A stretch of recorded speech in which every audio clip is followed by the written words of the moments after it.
احمق لوگ کہیں گے کہ مسلمان جس قبلے پر پہلے سے چلے آتے تھے اب اس سے کیوں منہ پھیر بیٹھے؟ تم کہہ دو کہ مشرق اور مغرب سب اللہ ہی کا ہے، وہ جس کو چاہتا ہے سیدھے رستے پر چلاتا ہے، اور اسی طرح ہم نے تم کو امت معتدل بنایا ہے تاکہ تم لوگوں پر گواہ بنو اور پیغمبر آخر الزمان صلی اللہ علیہ وآلہ وسلم تم پر گواہ بنے۔ اور جس قبلے پر تم پہلے تھے اس کو ہم نے اس لیے مقرر کیا تھا کہ معلوم کریں کہ کون ہمارے پیغمبر کا تابع رہتا ہے اور کون الٹے پاؤں پھر جاتا ہے۔ اور یہ بات یعنی تحویل قبلہ لوگوں کو گراں معلوم ہوئی، مگر جن کو اللہ نے ہدایت بخشی ہے وہ اسے گراں نہیں سمجھتے، اور اللہ ایسا نہیں کہ تمہارے ایمان کو یوں ہی ضائع کر دے۔ اللہ تو لوگوں پر بڑا مہربان ہے، صاحب رحمت ہے۔ اے پیغمبر صلی اللہ علیہ وآلہ وسلم، ہم تمہارا آسمان کی طرف منہ اٹھانا دیکھ رہے ہیں، سو ہم تم کو اسی قبلے کی طرف جس کو تم پسند کرتے ہو منہ کرنے کا حکم دیں گے۔ تو اپنا منہ مسجد حرام یعنی خانہ کعبہ کی طرف پھیر لو، اور تم لوگ جہاں ہوا کرو نماز پڑھنے کے وقت اسی مسجد کی طرف منہ کر لیا کرو۔ اور جن لوگوں کو کتاب دی گئی ہے وہ خوب جانتے ہیں کہ یہ نیا قبلہ ان کے پروردگار کی طرف سے حق ہے، اور جو کام یہ لوگ کرتے ہیں اللہ ان سے بے خبر نہیں۔ اور اگر تم ان اہل کتاب کے پاس تمام نشانیاں بھی لے کر آؤ تو بھی یہ تمہارے قبلے کی پیروی نہ کریں، اور تم بھی ان کے قبلے کی پیروی کرنے والے نہیں ہو، اور ان میں سے بھی بعض کے قبلے کے پیرو نہیں۔ اور اگر تم باوجود اس کے کہ تمہارے پاس علم یعنی اللہ کا حکم آ چکا ہے ان کی خواہشوں کے پیچھے چلو گے تو ظالموں میں ہو جاؤ گے۔ جن لوگوں کو ہم نے کتاب دی ہے وہ ان پیغمبر آخر الزمان صلی اللہ علیہ وآلہ وسلم کو اس طرح پہچانتے ہیں جس طرح اپنے بیٹوں کو پہچانا کرتے ہیں، مگر ایک فریق ان میں سے سچی بات کو جان بوجھ کر چھپا رہا ہے۔ اے پیغمبر صلی اللہ علیہ وآلہ وسلم، یہ نیا قبلہ تمہارے پروردگار کی طرف سے حق ہے، تو تم ہرگز شک کرنے والوں میں نہ ہونا، اور ہر ایک شخص کے لیے ایک سمت مقرر ہے جدھر وہ عبادت کے وقت منہ کیا کرتا ہے، تو تم نیکیوں میں سبقت حاصل کرو۔ تم جہاں ہوگے اللہ تم سب کو جمع کرے گا، بے شک اللہ ہر چیز پر قادر ہے۔ اور تم جہاں سے نکلو نماز میں اپنا منہ مسجد حرام کی طرف کر لیا کرو، بے شبہ یہ تمہارے پروردگار کی طرف سے حق ہے، اور تم لوگ جو کچھ کرتے ہو اللہ اس سے بے خبر نہیں۔ اور تم جہاں سے نکلو مسجد حرام کی طرف منہ کر کے نماز پڑھا کرو، اور مسلمانوں تم جہاں ہوا کرو اسی مسجد کی طرف رخ کیا کرو۔ یہ تاکید اس لیے کی گئی ہے کہ لوگ تم کو کسی طرح کا الزام نہ دے سکیں، مگر ان میں سے جو ظالم ہیں وہ الزام دیں تو دیں، سو ان سے مت ڈرنا اور مجھی سے ڈرتے رہنا، اور یہ بھی مقصود ہے کہ میں تم کو اپنی تمام نعمتیں بخشوں، اور یہ بھی کہ تم راہ راست پر چلو۔ جس طرح من جملہ اور نعمتوں کے ہم نے تمہیں میں سے ایک رسول بھیجے ہیں جو تم کو ہماری آیتیں پڑھ پڑھ کر سناتے اور تمہیں پاک بناتے، اور کتاب یعنی قرآن اور دانائی سکھاتے ہیں، اور ایسی باتیں بتاتے ہیں جو تم پہلے نہیں جانتے تھے، سو تم مجھے یاد کیا کرو، میں تمہیں یاد کیا کروں گا، اور میرا احسان مانتے رہنا اور میری ناشکری نہ کرنا۔ اے ایمان والو، صبر اور نماز سے مدد لیا کرو، بے شک اللہ صبر کرنے والوں کے ساتھ ہے۔ اور جو لوگ اللہ کی راہ میں مارے جائیں ان کی نسبت یہ نہ کہنا کہ وہ مرے ہوئے ہیں، وہ مردہ نہیں بلکہ زندہ ہیں، لیکن تم کو شعور نہیں۔ اور ہم کسی قدر خوف اور بھوک اور مال اور جانوں اور میووں کے نقصان سے تمہاری آزمائش کریں گے، اور صبر کرنے والوں کو بشارت سنا دو کہ ان لوگوں پر جب کوئی مصیبت واقع ہوتی ہے تو کہتے ہیں کہ ہم اللہ ہی کا مال ہیں اور اسی کی طرف لوٹ کر جانے والے ہیں۔ یہی لوگ ہیں جن پر ان کے پروردگار کی عنایتیں ہیں اور خصوصی رحمت بھی ہے، اور یہی سیدھے رستے پر ہیں۔ بے شک کوہ صفا اور مروہ اللہ کی نشانیوں میں سے ہیں، تو جو شخص خانہ کعبہ کا حج یا عمرہ کرے اس پر کچھ گناہ نہیں کہ دونوں کے درمیان چکر لگائے،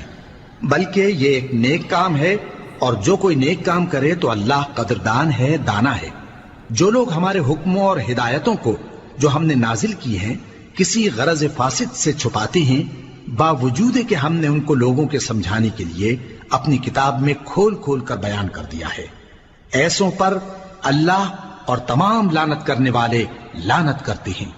ہاں، جو توبہ کرتے ہیں اور اپنی حالت درست کر لیتے ہیں اور احکام الہی کو صاف صاف بیان کر دیتے ہیں تو میں ان کے قصور معاف کر دیتا ہوں، اور میں بڑا معاف کرنے والا بڑا مہربان ہوں۔ جو لوگ کافر ہوئے اور کافر ہی مرے، ایسوں پر اللہ کی اور فرشتوں کی اور انسانوں کی سب کی لعنت، وہ ہمیشہ اسی لعنت میں گرفتار رہیں گے۔ ان سے نہ تو عذاب ہلکا ہی کیا جائے گا اور نہ انہیں کچھ مہلت ملے گی۔ اور لوگوں، تمہارا معبود ایک ہی معبود ہے، اس بڑے مہربان اور رحم والے کے سوا کوئی عبادت کے لائق نہیں۔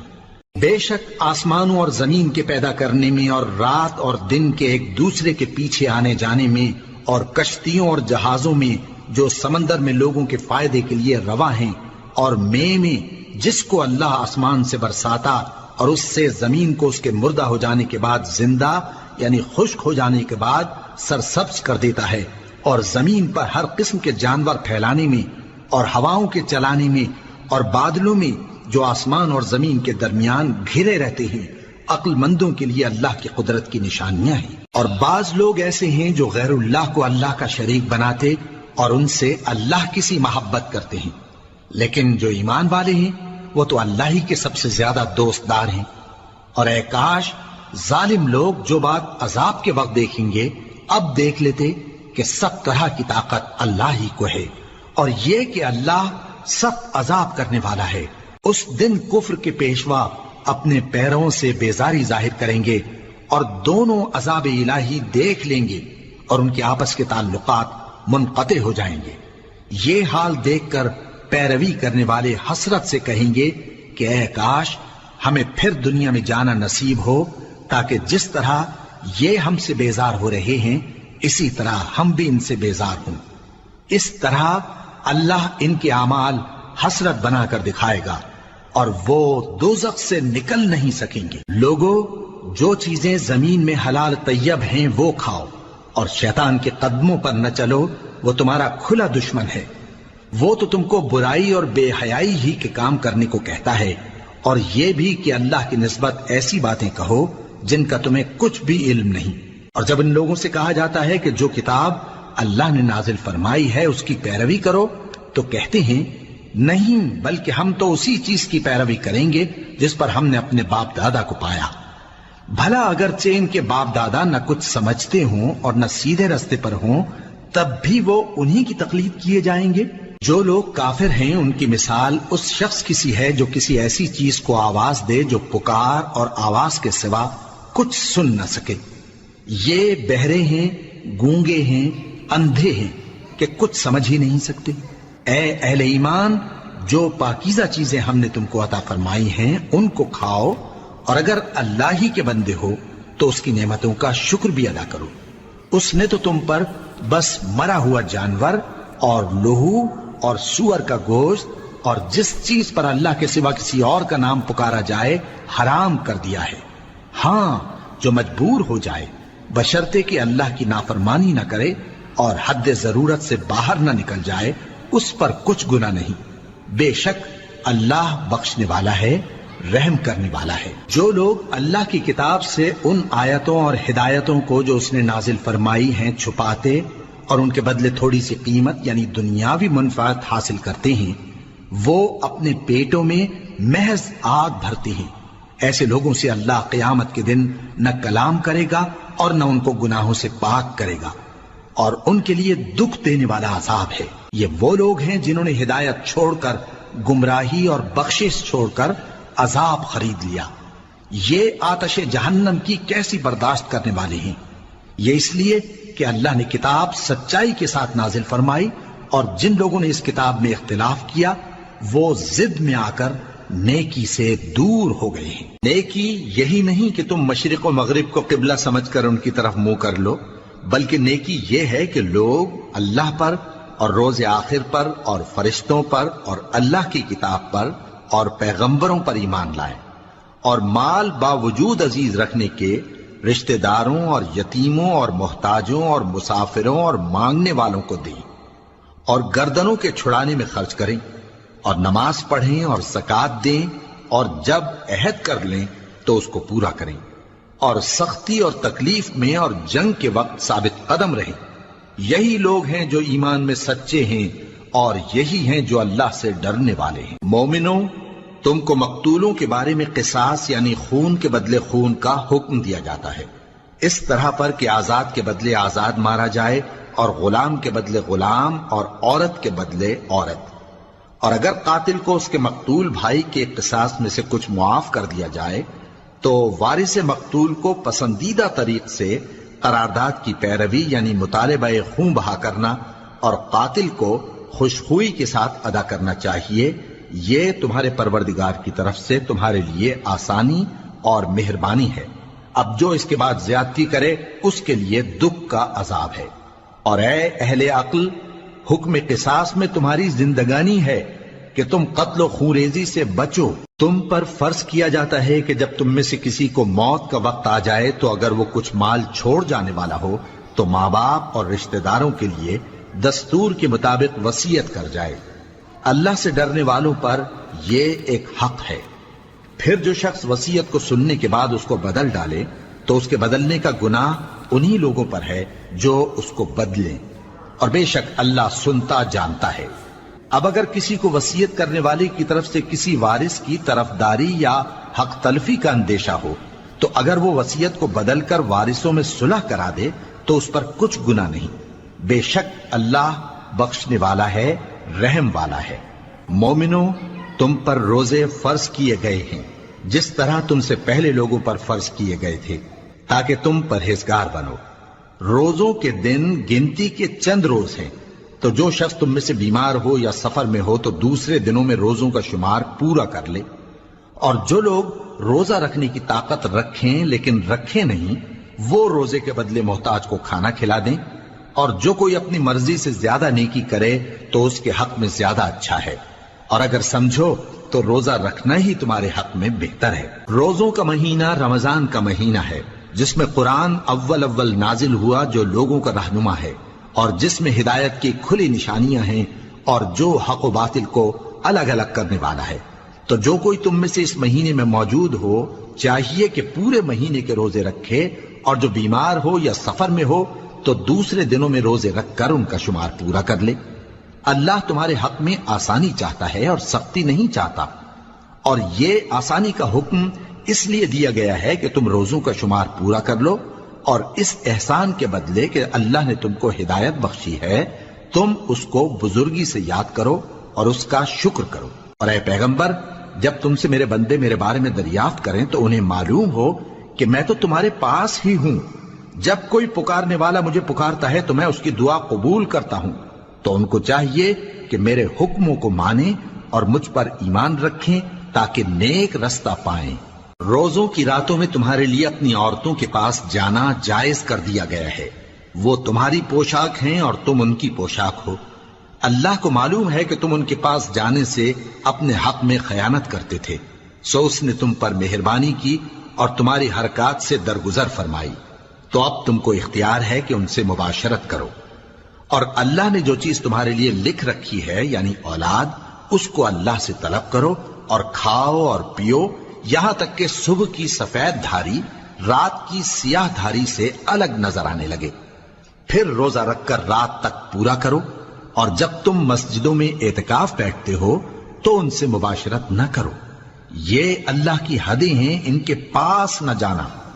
اسی طرح اللہ اپنی آیتیں لوگوں کے سمجھانے کے لیے کھول کھول کر بیان فرماتا ہے تاکہ وہ پرہیزگار بنے۔ اور آپس میں ایک دوسرے کا مال ناحق نہ کھاؤ، اور نہ اس کو رشوتاً حاکموں کے پاس پہنچاؤ تاکہ لوگوں کے مال کا کچھ حصہ ناجائز طور پر کھا جاؤ، اور اسے تم جانتے بھی ہو۔ اے پیغمبر، لوگ تم سے نئے چاند کے بارے میں دریافت کرتے ہیں کہ گھٹتا بڑھتا کیوں ہے۔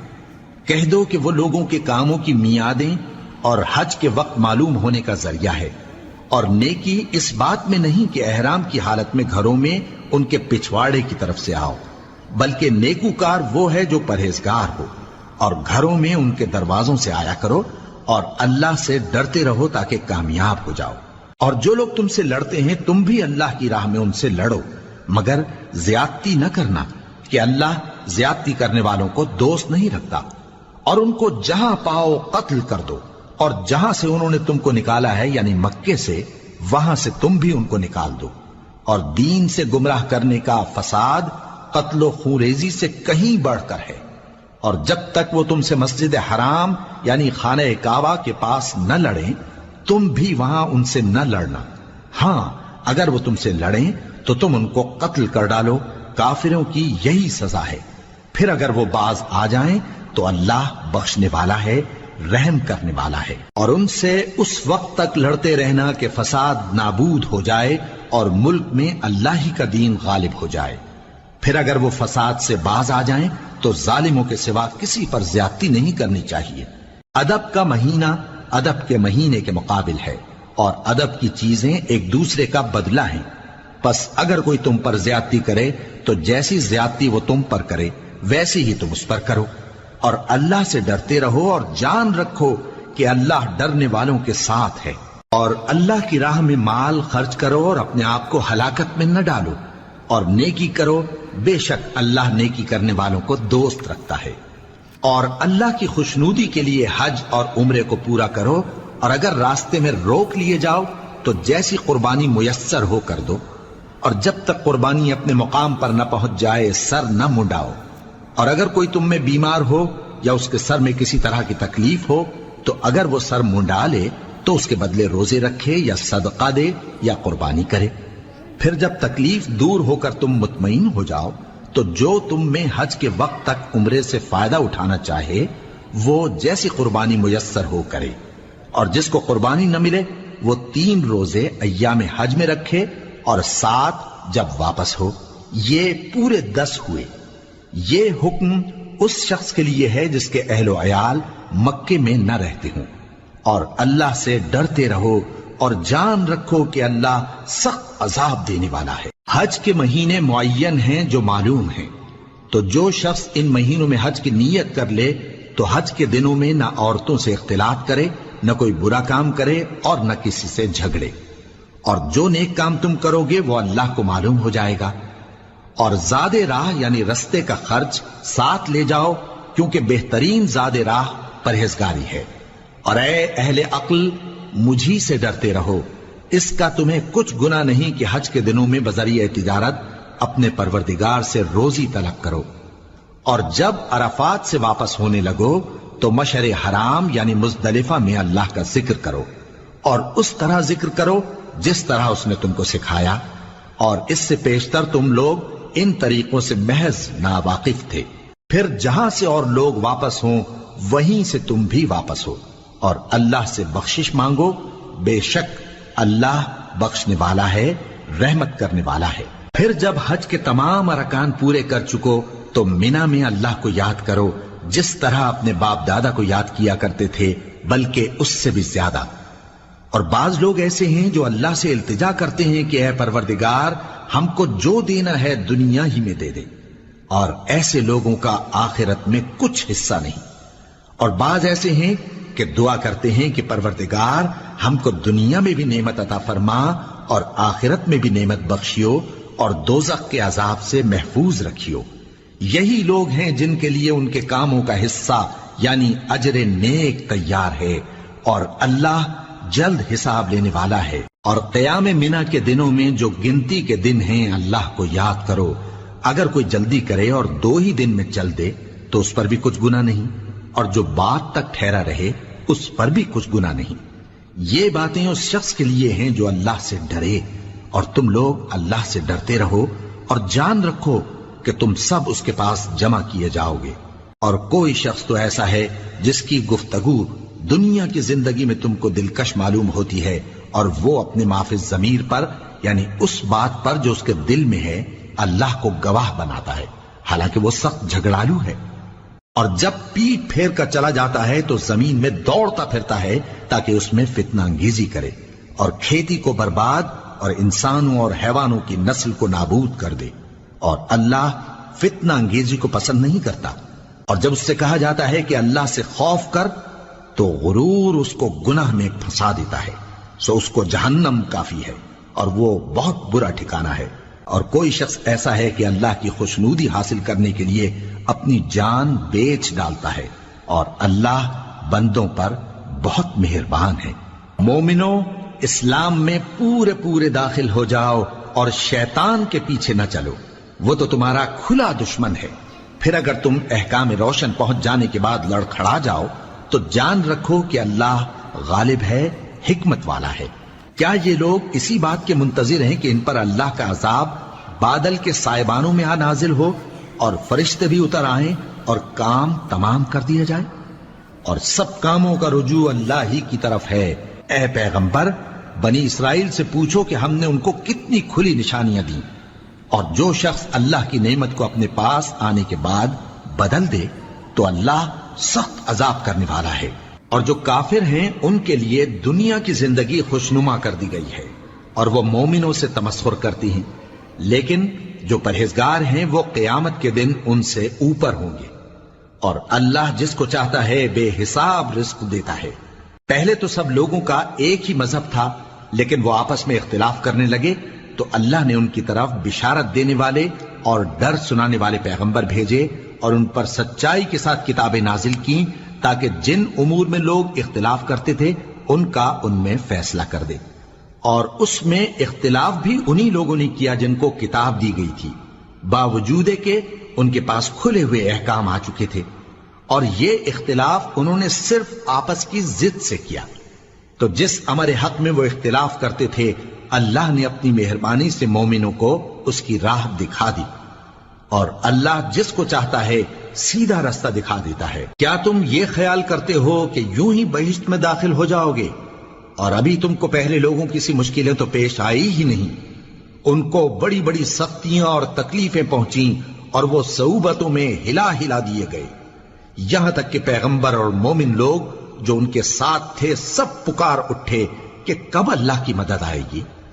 دیکھو اللہ کی مدد ان قریب آیا چاہتی ہے۔ اے نبی، لوگ تم سے پوچھتے ہیں کہ اللہ کی راہ میں کس طرح کا مال خرچ کریں۔ کہہ دو کہ جو چاہو خرچ کرو، لیکن جو مال خرچ کرنا چاہو وہ درجہ بدرجہ اہل استحقاق یعنی ماں باپ کو، اور قریب کے رشتہ داروں کو، اور یتیموں کو، اور محتاجوں کو، اور مسافروں کو، سب کو دو، اور جو بھلائی تم کرو گے اللہ اس کو جانتا ہے۔ مسلمانوں، تم پر اللہ کے رستے میں لڑنا فرض کر دیا گیا ہے، اور وہ تمہیں ناگوار تو ہوگا، مگر عجب نہیں کہ ایک چیز تم کو بری لگے اور وہ تمہارے حق میں بھلی ہو، اور عجب نہیں کہ ایک چیز تم کو بھلی لگے اور وہ تمہارے لیے مضر ہو، اور ان باتوں کو اللہ ہی بہتر جانتا ہے اور تم نہیں جانتے۔ اے پیغمبر، لوگ تم سے عزت والے مہینوں میں لڑائی کرنے کے بارے میں دریافت کرتے ہیں، کہہ دو کہ ان میں لڑنا بڑا گناہ ہے، اور اللہ کی راہ سے روکنا اور اس سے کفر کرنا، اور مسجد حرام یعنی خانہ کعبہ میں جانے سے بند کرنا، اور اہل مسجد کو اس میں سے نکال دینا جو یہ کفار کرتے ہیں، اللہ کے نزدیک اس سے بھی زیادہ گناہ ہے، اور فتنہ انگیزی خونریزی سے بھی بڑھ کر ہے۔ اور یہ لوگ ہمیشہ تم سے لڑتے رہیں گے، یہاں تک کہ اگر مقدور رکھیں تو تم کو تمہارے دین سے پھیر دیں، اور جو کوئی تم میں سے اپنے دین سے پھر کر کافر ہو جائے گا اور کافر ہی مرے گا تو ایسے لوگوں کے اعمال دنیا اور آخرت دونوں میں برباد ہو جائیں گے، اور یہی لوگ دوزخ میں جانے والے ہیں جس میں ہمیشہ رہیں گے۔ جو لوگ ایمان لائے اور اللہ کے لیے وطن چھوڑ گئے اور کفار سے جنگ کرتے رہے وہی اللہ کی رحمت کے امیدوار ہیں، اور اللہ بخشنے والا ہے، رحمت کرنے والا ہے۔ اے پیغمبر، لوگ تم سے شراب اور جوئے کا حکم دریافت کرتے ہیں، کہہ دو کہ ان میں گناہ بڑے ہیں اور لوگوں کے لیے کچھ فائدے بھی ہیں، مگر ان کے گناہ فائدوں سے کہیں زیادہ ہیں۔ اور یہ بھی تم سے پوچھتے ہیں کہ اللہ کی راہ میں کون سا مال خرچ کریں، کہہ دو کہ جو ضرورت سے زیادہ ہو۔ اس طرح اللہ تمہارے لیے اپنے احکام کھول کھول کر بیان فرماتا ہے تاکہ تم سوچو، یعنی دنیا اور آخرت کی باتوں میں غور کرو۔ اور تم سے یتیموں کے بارے میں بھی دریافت کرتے ہیں، کہہ دو کہ ان کی حالت کی اصلاح بہت اچھا کام ہے، اور اگر تم ان سے مل جل کر رہنا یعنی خرچ اکٹھا رکھنا چاہو تو وہ تمہارے بھائی ہیں، اور اللہ خوب جانتا ہے کہ خرابی کرنے والا کون ہے اور اصلاح کرنے والا کون۔ اور اگر اللہ چاہتا تو تم کو تکلیف میں ڈال دیتا، بے شک اللہ غالب ہے، حکمت والا ہے۔ اور مومنوں مشرک عورتوں سے جب تک وہ ایمان نہ لائیں نکاح نہ کرنا، کیونکہ مشرک عورت خواہ تم کو کیسی ہی بھلی لگے اس سے مومن لونڈی بہتر ہے۔ اور اسی طرح مشرک مرد جب تک ایمان نہ لائیں مومن عورتوں کو ان کی زوجیت میں نہ دینا، کیونکہ مشرک مرد سے خواہ وہ تم کو کیسا ہی بھلا لگے مومن غلام بہتر ہے۔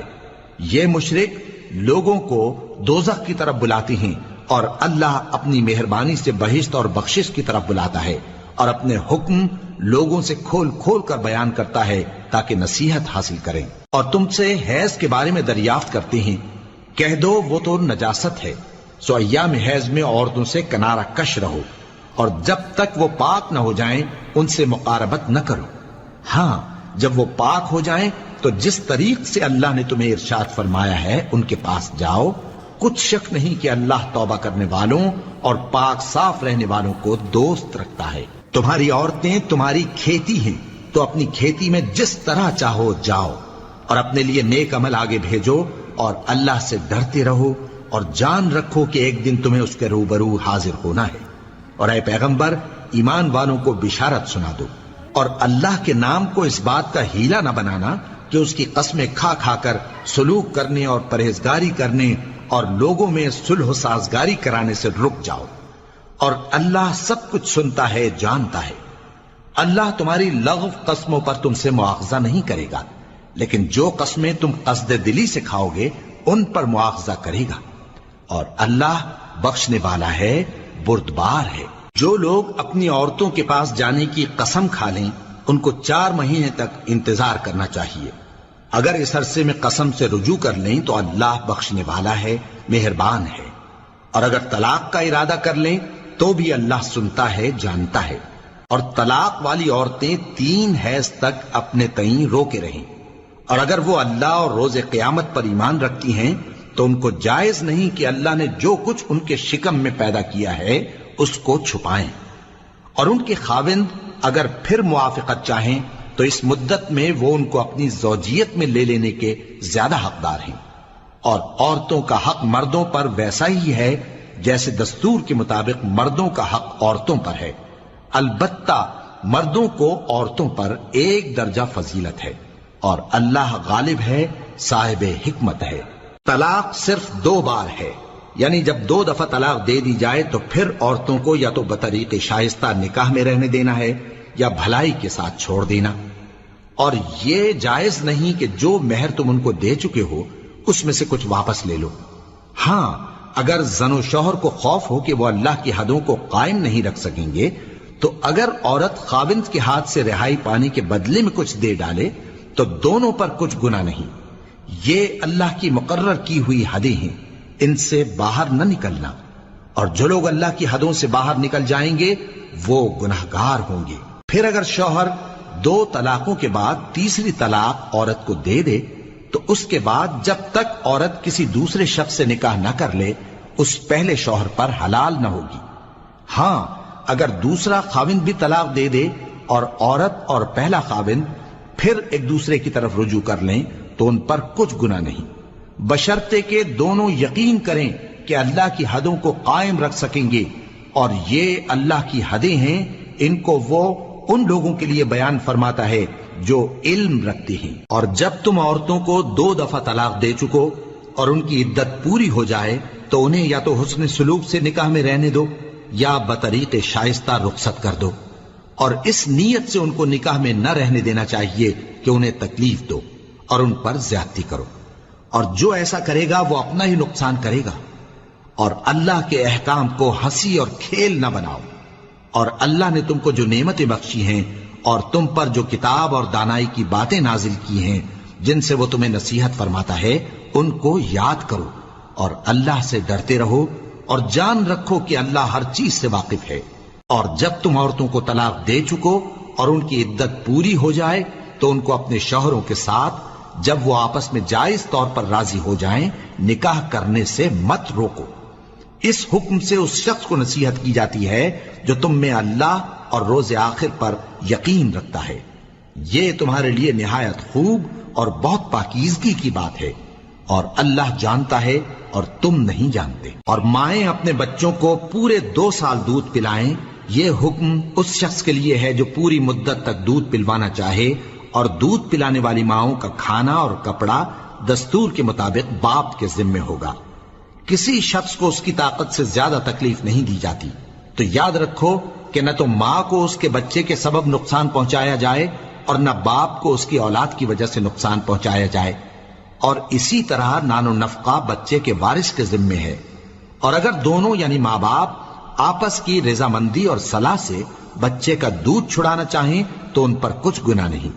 اور اگر تم اپنی اولاد کو دودھ پلوانا چاہو تو تم پر کچھ گناہ نہیں، بشرطے کہ تم دودھ پلانے والیوں کو دستور کے مطابق ان کا حق جو تم نے دینا کیا تھا دے دو، اور اللہ سے ڈرتے رہو، اور جان رکھو کہ جو کچھ تم کرتے ہو اللہ اس کو دیکھ رہا ہے۔ اور جو لوگ تم میں سے مر جائیں اور عورتیں چھوڑ جائیں تو وہ عورتیں 4 مہینے اور 10 دن اپنے آپ کو روکے رہیں، اور جب یہ عدت پوری کر چکیں اور اپنے حق میں پسندیدہ کام یعنی نکاح کر لیں تو تم پر کچھ گناہ نہیں، اور اللہ تمہارے سب کاموں سے واقف ہے۔ اگر تم اشارے کنائے میں عورتوں کو نکاح کا پیغام بھیجو یا نکاح کی خواہش کو اپنے دلوں میں مخفی رکھو تو تم پر کچھ گناہ نہیں۔ اللہ کو معلوم ہے کہ تم ان سے نکاح کا ذکر کرو گے، مگر ایام عدت میں اس کے سوا کے دستور کے مطابق کوئی بات کہہ دو، پوشیدہ طور پر ان سے قول و قرار نہ کرنا، اور جب تک عدت پوری نہ ہو لے نکاح کا پختہ ارادہ نہ کرنا، اور جان رکھو کہ جو کچھ تمہارے دلوں میں ہے اللہ کو سب معلوم ہے، تو اس سے ڈرتے رہو، اور جان رکھو کہ اللہ بخشنے والا ہے، حلم والا ہے۔ اور اگر تم عورتوں کو ان کے پاس جانے یا ان کا مہر مقرر کرنے سے پہلے طلاق دے دو تو تم پر کچھ گناہ نہیں، ہاں ان کو دستور کے مطابق کچھ خرچ ضرور دو، یعنی مقدور والا اپنے مقدور کے مطابق دے اور تنگ دست اپنی حیثیت کے مطابق۔ نیک لوگوں پر یہ ایک طرح کا حق ہے۔ اور اگر تم عورتوں کو ان کے پاس جانے سے پہلے طلاق دے دو لیکن مہر مقرر کر چکے ہو تو آدھا مہر دینا ہوگا۔ ہاں اگر عورتیں مہر بخش دیں یا مرد جن کے ہاتھ میں عقد نکاح ہے اپنا حق چھوڑ دیں اور پورا مہر دے دیں تو ان کو اختیار ہے، اور اگر تم مرد لوگ ہی اپنا حق چھوڑ دو تو یہ پرہیزگاری کی بات ہے، اور آپس میں بھلائی کرنے کو فراموش نہ کرنا۔ کچھ شک نہیں کہ اللہ تمہارے سب کاموں کو دیکھ رہا ہے۔ مسلمانوں، سب نمازیں خصوصاً بیچ کی نماز یعنی نماز عصر پورے اہتمام کے ساتھ ادا کرتے رہو، اور اللہ کے آگے ادب سے کھڑے رہا کرو۔ پھر اگر تم خوف کی حالت میں ہو تو پیادے یا سوار جس حال میں ہو نماز پڑھ لو۔ پھر جب امن و اطمینان ہو جائے تو جس طریق سے اللہ نے تم کو سکھایا ہے جو تم پہلے نہیں جانتے تھے اللہ کو یاد کرو۔ اور جو لوگ تم میں سے مر جائیں اور عورتیں چھوڑ جائیں وہ اپنی عورتوں کے حق میں وصیت کر جائیں کہ ان کو 1 سال تک خرچ دیا جائے اور گھر سے نہ نکالی جائیں۔ ہاں اگر وہ خود گھر سے چلی جائیں اور اپنے حق میں پسندیدہ کام یعنی نکاح کر لیں تو تم پر کچھ گناہ نہیں، اور اللہ زبردست ہے، حکمت والا ہے۔ اور مطلقہ عورتوں کو بھی دستور کے مطابق نان و نفقہ دینا چاہیے، پرہیزگاروں پر یہ بھی حق ہے۔ اسی طرح اللہ اپنے احکام تمہارے لیے بیان فرماتا ہے تاکہ تم سمجھو۔ بھلا تم نے ان لوگوں کو نہیں دیکھا جو شمار میں ہزاروں ہی تھے اور موت کے ڈر سے اپنے گھروں سے نکل بھاگے تھے؟ تو اللہ نے ان کو حکم دیا کہ مر جاؤ، پھر ان کو زندہ بھی کر دیا۔ کچھ شک نہیں کہ اللہ لوگوں پر مہربانی رکھتا ہے، لیکن اکثر لوگ شکر نہیں کرتے۔ اور مسلمانوں، اللہ کی راہ میں جہاد کرو اور جان رکھو کہ اللہ سب کچھ سنتا ہے، سب کچھ جانتا ہے۔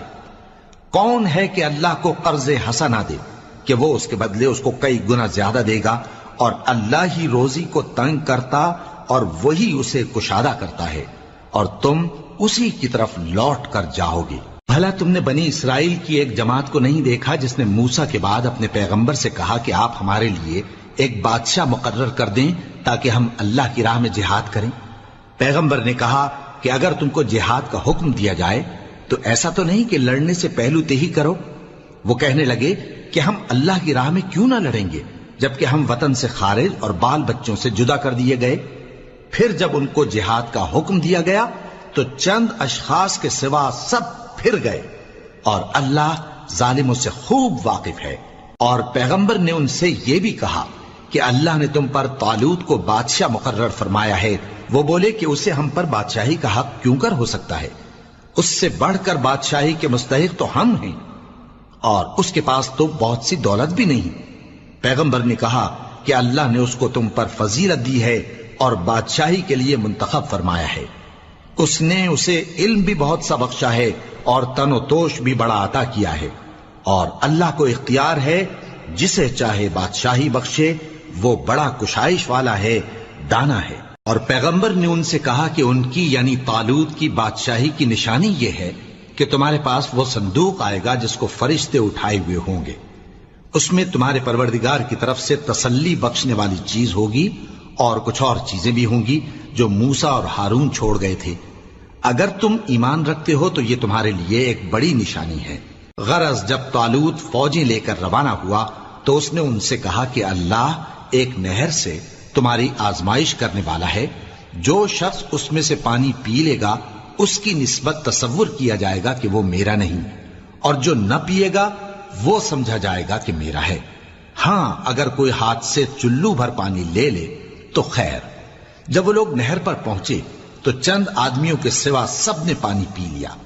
پھر جب طالوت اور مومن لوگ جو اس کے ساتھ تھے نہر کے پار ہو گئے تو کہنے لگے کہ آج ہم میں جالوت اور اس کے لشکر سے مقابلہ کرنے کی طاقت نہیں۔ جو لوگ یقین رکھتے تھے کہ ان کو اللہ کے روبرو حاضر ہونا ہے، وہ کہنے لگے کہ بسا اوقات تھوڑی سی جماعت نے اللہ کے حکم سے بڑی جماعت پر فتح حاصل کی ہے،